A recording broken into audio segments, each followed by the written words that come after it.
പെടുത്തല്ലേ അല്ലാ, ഒരു ദുരന്തത്തിലും പെടുത്തല്ലേ അല്ലാ. ഞങ്ങളും യാത്ര ചെയ്യുന്നവരാണ് അല്ലാഹുവേ. ഇന്ന് ആ വിമാന അപകടത്തിൽ മരണപ്പെട്ടു പോയവർ, അവരുടെ കുടുംബങ്ങൾക്ക് അവരുടെ ശരീരം പോലും തിരിച്ചറിയാൻ കഴിയാത്ത രൂപത്തിൽ അല്ലാ കത്തിക്കരിഞ്ഞു പോയല്ലോ.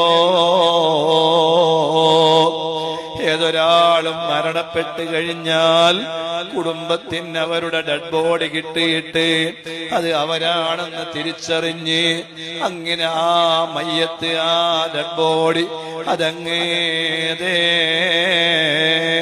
അതിന്റെ കർമ്മങ്ങളെല്ലാം കഴിഞ്ഞ് ഓരോരുത്തരുടെ വിശ്വാസപ്രകാരം അതിൻ്റെതായ രൂപത്തിൽ അതിനെ കൈകാര്യം ചെയ്തു കഴിഞ്ഞാൽ അതെ അവർക്ക് സമാധാനമുണ്ടാകും, ശാന്തിയുണ്ടാകും.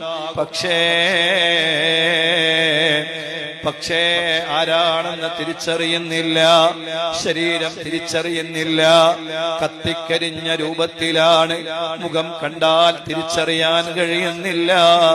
അങ്ങനെയുള്ള ഒരു അവസ്ഥയിൽ ആ കുടുംബക്കാരുടെ മനസ്സിന്റെ വേദന എത്ര വലിയ വേദനയാണ്, എത്ര വലിയ ദുഃഖമാണ്. വിമാനം ഉയർന്നു പൊങ്ങുമ്പോൾ ഒരു സമാധാനം